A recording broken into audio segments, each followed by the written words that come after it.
Bonjour et bienvenue dans le SOS Podcast. Je suis ravie de vous retrouver aujourd'hui, à nouveau dans cette saison 5 consacrée à la reconversion professionnelle. On se trouve aujourd'hui dans cette seconde partie du premier épisode dédié aux doutes et aux remises en question professionnelles. Évidemment, si vous n'avez pas écouté le premier épisode, je vais vous y encourager très chaleureusement. Vous retrouverez en barre d'infos ou éventuellement, si vous êtes sur YouTube, donc dans le petit i, eh bien le lien qui vous permettra donc d'écouter la première partie, qui est donc la continuité hein, en termes de questions. Alors, si vous venez d'arriver, si vous n'avez pas écouté le premier épisode ou éventuellement l'introduction de cette saison 5, si vous venez voilà, tout simplement d'atterrir sur le SOS Podcast, petite nouveauté pour cette saison 5, d'une part, si vous êtes sur YouTube, eh bien, je vais rester face cam. C'est-à-dire qu'en règle générale, voilà, je réalisais l'introduction et puis je vous laissais directement en format audio, le podcast. Et là, voilà, pour cette nouvelle année 2026, j'ai voulu, apporter un peu de modification puisque la thématique de la reconversion professionnelle me tient particulièrement à cœur puisque j'ai réalisé plusieurs, reconversions professionnelles donc voilà, je suis, intimement, du coup, comment on dit? Concernée par la thématique et pour, également cette saison 5, eh bien, les épisodes, en fait, se feront en format de FAQ. C'est-à-dire que j'ai regroupé et recensé à peu près une dizaine de questions par épisode, donc avec des thématiques différentes, mais toujours avec, cette grande thématique de la reconversion professionnelle.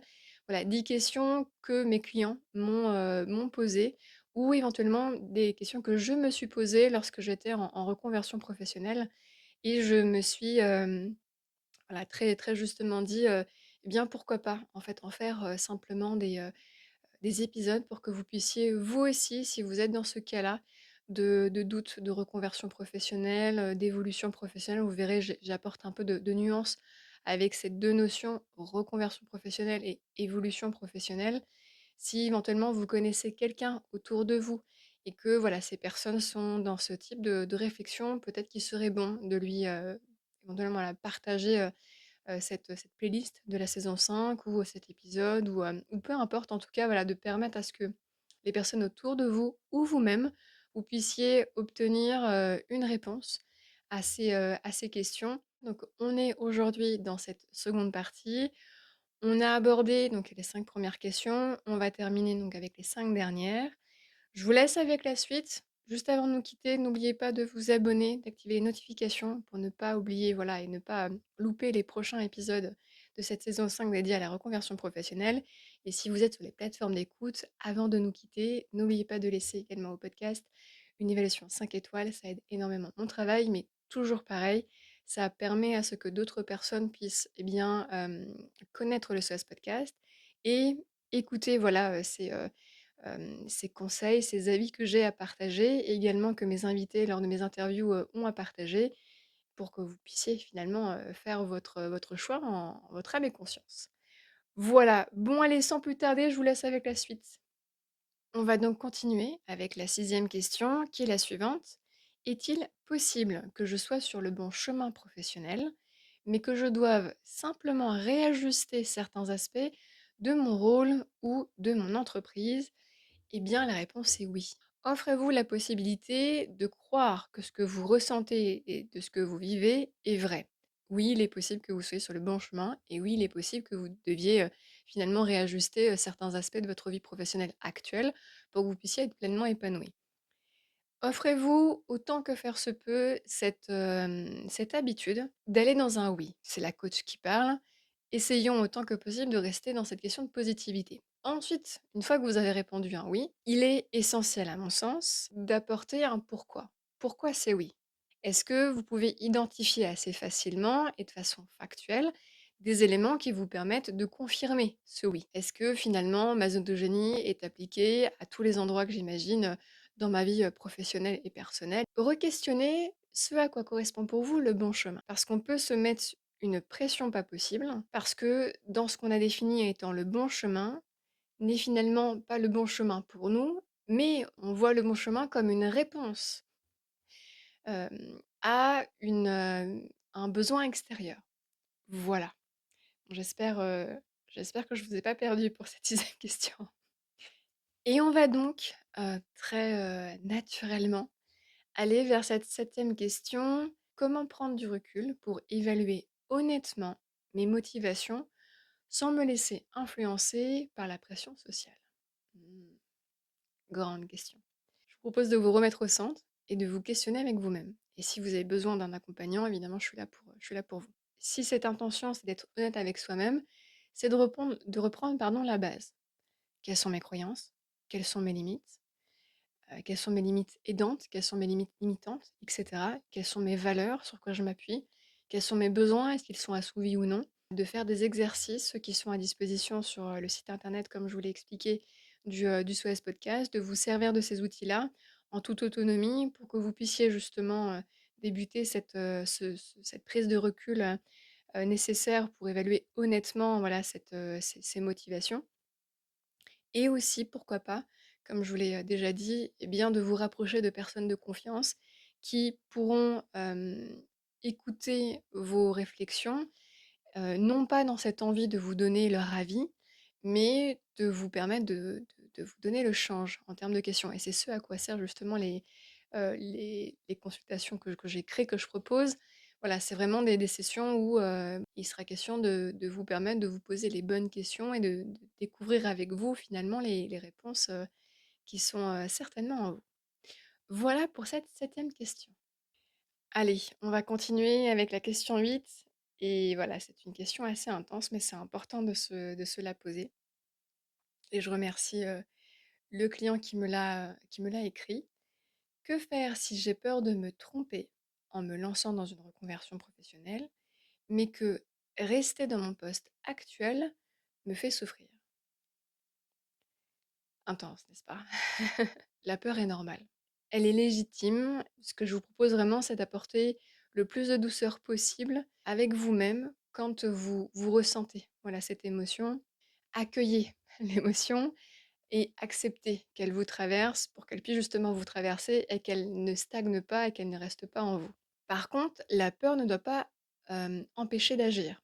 Si vous avez peur de vous tromper, sachez qu'il existe des moyens très sûrs, en tout cas que vous pourrez considérer comme étant sûrs pour vous, parce que la peur est très subjective, hein. Vous pouvez, très bien débuter par identifier quelles actions vous avez besoin de mettre en œuvre pour que vous puissiez être rassurés.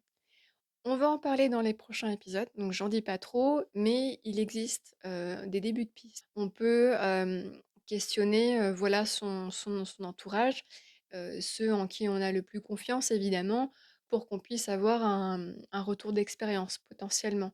Alors soit de personnes qui ont déjà réalisé une reconversion professionnelle, ou tout simplement, voilà, pour être dans cet échange, tout comme je le fais maintenant, c'est-à-dire, bah, par quoi tu es passé, quelles ont été, les peurs que tu as traversées, comment tu les as traversées, et cetera.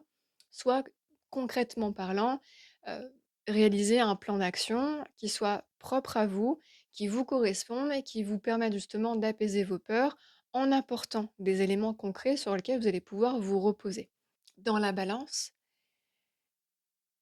entre souffrance et peur, vous pourrez plus aisément et plus facilement trouver un moyen d'apaiser votre peur que d'apaiser votre souffrance. Et ça, pour le coup, c'est un retour d'expérience, aussi que je peux vous faire.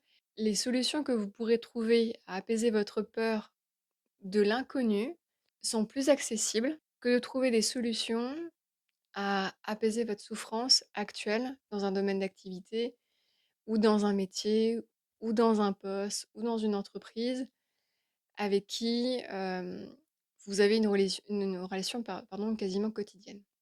Et si vous avez des questions, vous avez évidemment la section commentaires pour me permettre de vous lire et de vous répondre si vous voulez aller un peu plus loin et que vous n'avez pas compris certains éléments que je vous ai partagés pour cette question 8.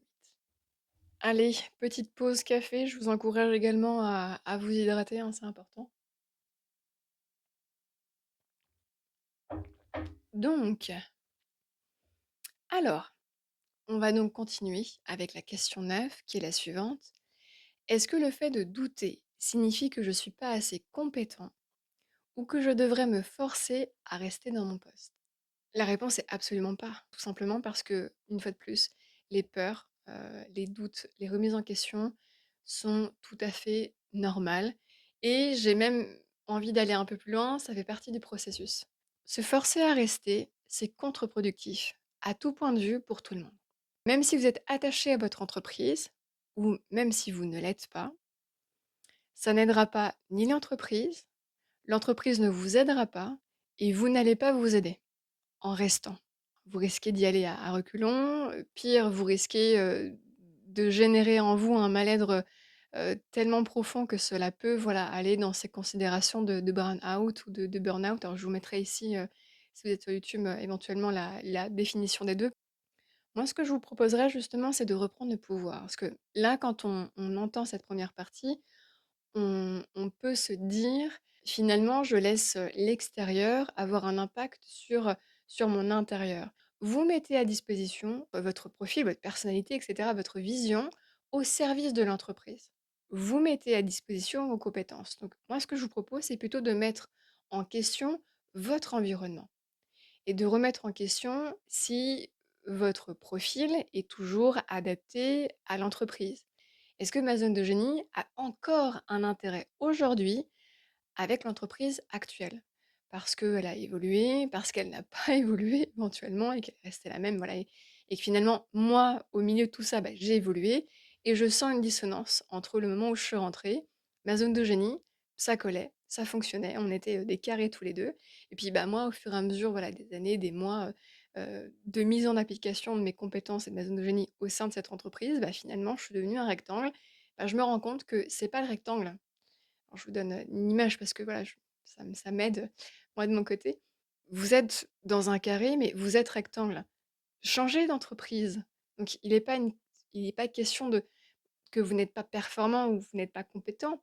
Il est question que vous avez évolué, comme les Pokémon, si vous êtes de ma génération. Vous avez évolué et que ça ne fit plus, ça ne convient plus. Alors abordons ces doutes et ces remises en question, non pas à se questionner soi, mais à questionner son environnement, à ce qui se passe à l'extérieur. Est-ce que je conviens toujours? Est-ce que voilà, j'ai évolué et ça ne fonctionne plus? Vous avez évolué, la structure n'a pas pu, n'a pas su, n'a pas dû évoluer. Alors, il conviendra dans ce cas de re-questionner votre environnement extérieur plutôt que vos éléments intérieurs. Voilà pour la question 9, j'espère que vous m'avez vous m'avez suivi. Et on va donc terminer avec la 10e question et celle-ci, donc c'est moi qui l'ai créée parce que c'était, enfin, c'est ce que j'ai identifié comme un manque, si je puis dire, auprès de ma clientèle, quand, voilà, j'ai plein de profils différents qui viennent me voir. On parle souvent, voilà, de technicité, de dispositifs, VAE, bilan de compétences, de missions, de postes, de fiches métiers et cetera. Mais Heu, on en oublie du coup la base, mais je pense que j'en ai parlé dans l'épisode 1, donc ça peut en être une continuité. Donc la question 10 est la suivante: comment commencer à se recentrer sur soi pour comprendre ce que l'on veut vraiment avant de penser à changer de métier? À peu près 80 de ma clientèle vient me voir dans ses envies de reconversion, me donne un état de fait, c'est-à-dire: «Écoutez madame Azra, écoutez Swad, vraiment moi je suis plus épanouie dans mon métier quoi. Je suis plus épanouie, je suis plus épanouie». Donc j'accueille, très bien. Donc vous me confirmez que vous n'êtes plus épanouie dans votre métier? «Oui c'est ça, je suis plus épanouie». Et ce qui est assez édifiant, vraiment, et je pense que 80 c'est peu, c'est peu, je dirais même peut-être 90.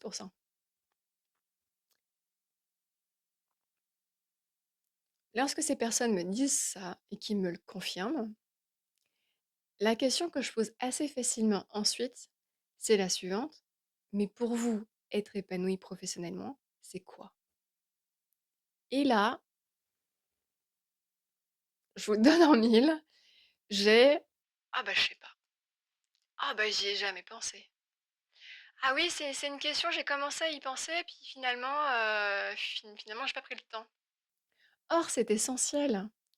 Si vous estimez, si votre diagnostic personnel est le suivant: je ne suis plus épanouie dans ce que je fais, c'est qu'à un moment donné, vous avez senti que vous étiez épanoui. J'ai connu un instant de gloire, un instant où j'étais, très bien dans ce que je faisais et puis, bah, finalement, ça s'est effrité et puis ça a disparu. Donc je veux retrouver ce moment où j'étais bien. J'étais bien dans ma structure, j'étais bien avec mes collègues, j'étais bien avec ce que je faisais et cetera. Donc il y a eu, un avant et un après. Or, quand je questionne cet avant, pour vous, être épanoui, c'est quoi? Qu'est-ce que ça prend? Quand est-ce que ça commence? Quand est-ce que ça termine? Très souvent, j'ai aucune réponse. Donc, comment est-ce qu'on s'y prend? Bah, on s'y prend, peut-être en regardant les épisodes de la saison 3 du SOS Podcast et on s'y prend en se questionnant, honnêtement sur ce qu'on veut avoir dans son quotidien et comment est-ce qu'on veut, opérer, sur le plan professionnel, comment est-ce qu'on veut se réaliser. Servez-vous, voilà, de ces moments de réflexion. Quelles sont mes croyances? Quelles sont mes limites? Quelles sont mes valeurs? Quels sont mes besoins? Qu'est-ce qui n'est pas assouvi à l'heure actuelle? Se sentir épanoui pour moi, c'est quoi? Qu'est-ce que je recherche au fond? Donc l'idée, c'est de prendre du temps pour soi. Je pense qu'on a fait le tour, hein, je regarde rapidement, mais ouais, on a fait le tour de toutes les questions qui me paraissaient en tout cas, intéressant à poser pour ce premier épisode, donc de doute et de remise en question professionnelle. Voilà, avec ce que je viens de vous proposer, vous avez à cœur d'aller un peu plus loin dans l'investigation, et qu'elle soit la plus personnalisée possible évidemment. Vous pouvez, prendre une consultation avec moi. Vous retrouverez à nouveau en barre d'infos le lien de mon site internet. Merci infiniment, merci beaucoup. Je suis ravie de commencer, du coup ce nouveau format. J'espère qu'il vous plaira, j'espère que voilà ça vous permettra d'être, un peu plus, voilà, entre guillemets «intime» avec moi. Donc voilà, je suis ravie de débuter, cette saison 5 en cette nouvelle année de 2026. Merci infiniment pour votre présence. N'oubliez pas, dans le SOS Podcast, on avance pas à pas et moi je vous dis à très vite. Ah! Un bon petit café quand même. Il y a rien de mieux, hein. Alors peut-être que le chat va faire des siennes, puisque évidemment il fait beau et on est sur, pour tous les connaisseurs, on rentre, on sort, on sort. C'est infernal. On va tenter, on va tenter, c'est pas grave.